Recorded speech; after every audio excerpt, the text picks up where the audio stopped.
नमस्कार. जामनेर तालुक्यातील नेरी दिगर येथे कांतीलाल रिखपचंद जैन यांच्या पत्राच्या शेडमध्ये काळ्या बाजारात विक्रीसाठी साठवलेल्या रेशनिंगचा सुमारे 1,60,000 रुपये किमतीचा तांदूळ महसूल विभाग पथकाने छापा टाकत वाहनासह जप्त केला आहे. याबाबत सविस्तर वृत्त असे की जामनेर तालुक्यातील तहसील कार्यालयाचे कर्तव्यदक्ष तहसीलदार नानासाहेब आगडे यांना मिळालेल्या गुप्त माहितीनुसार नेरी दिगर येथे कांतीलाल जैन यांच्या मालकीच्या गोडाऊनमध्ये रेशनिंगचा तांदळाचा साठा पिकअप गाडीत भरण्यात येत असल्याचे कळले.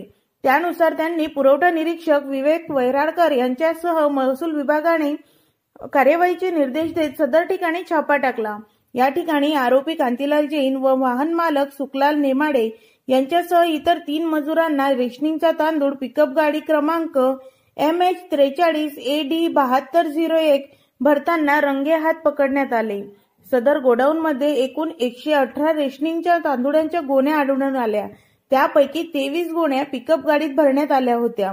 176 रिकाम्या गोण्या आरोपीकडे कोणतेही धान्य विक्री परवाना आढळून आला नाही.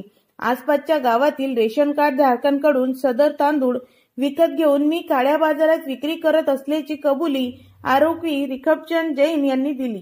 त्यानुसार महसूल विभागाने पंचसमक्ष कारवाई करत मुद्देमाल जप्त केला आहे.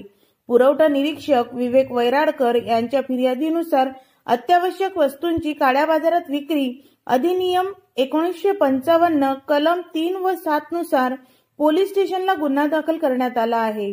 पुढील तपास अधिकारी SI सागर काडे हे करत आहे.